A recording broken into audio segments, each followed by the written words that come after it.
Les amis, on va faire une ouverture de pot de lactofermentation après 3 semaines. Et vous voyez, je rate quasiment jamais mes lactofermentations, mais là, on peut voir que il y a du noir. Donc ça, pour moi, c'est pas normal. Il n'y a pas de trace de moisissure. Donc comment on détecte qu'une lactofermentation, elle est pas réussie? Bah déjà, il y a l'esthétique. Là, on voit le visuel. Et surtout, l'important, ça va être l'odeur.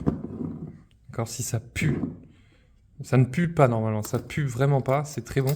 Mais l'odeur vous renseigne, c'est ce qu'utilisaient nos ancêtres avant de savoir s'ils mangeaient un aliment. Bah, ils allaient la sentir. Et ensuite, c'était le goût. Si l'aliment était trop acide, ils n'allaient pas le manger. Et s'il était trop amer, ils n'allaient pas le manger non plus. Donc ça, c'est vraiment les indicateurs les plus puissants. Et ici, on ne voit que c'est noir. Alors, est-ce que c'est les épices? J'ai mis du navet avec de la betterave, il me semble. Je vais le noter j'ai tout noté dans mon cahier. Et j'ai peut-être pas coupé les extrémités, ce qui ferait que ça explique pourquoi ça a été raté. Donc là, on va le sentir. Je vais le sentir, je vais le goûter. Attendez, je sens. Eh bien, écoutez, ça sent plutôt bon. Alors là, je sais qu'il y en a, ils vont dire, mais il est malade.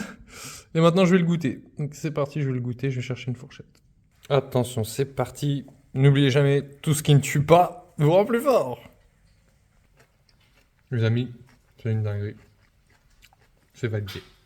Et donc pour poursuivre, pour les gens qui seront curieux du sujet de la lactofermentation, quand je fais des recettes comme ça, je les note, puisque au bout de 3 semaines, vous vous souvenez absolument pas de ce que vous avez mis dedans, vous voyez.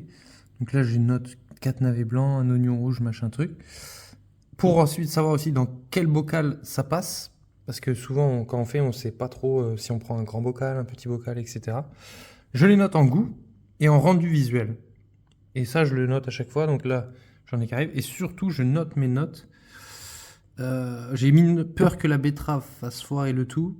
Pas de poivre, ni piment, ni ail. Et j'aurais pu utiliser un grand bocal. Vous voyez, pour m'améliorer pour la prochaine fois, c'est la prise de notes qui nous permet de nous améliorer. Et c'est vrai que ça prend un peu de temps, mais avec l'expérience, bah après, on a des recettes déjà. Vous voyez, cette recette, je vais la réutiliser parce que franchement, très bonne. Il y a du curry, j'avais mis un brin d'aneth. Vous voyez, ça, je me souviens plus du tout, puisque c'était il y a 3 semaines. 2 cuillères à soupe de paprika, etc. Donc voilà. Donc c'est ce cahier, je vais mettre mes notes. Bah, je vous aurais bien envoyé un petit échantillon pour que vous me notiez. Et puis je suis en train de créer un cours donc, sur la lactofermentation à 19 € qui va permettre aux gens d'apprendre à le faire parce que c'est rempli de vertus et de saveurs également. Très bon dimanche et à bientôt.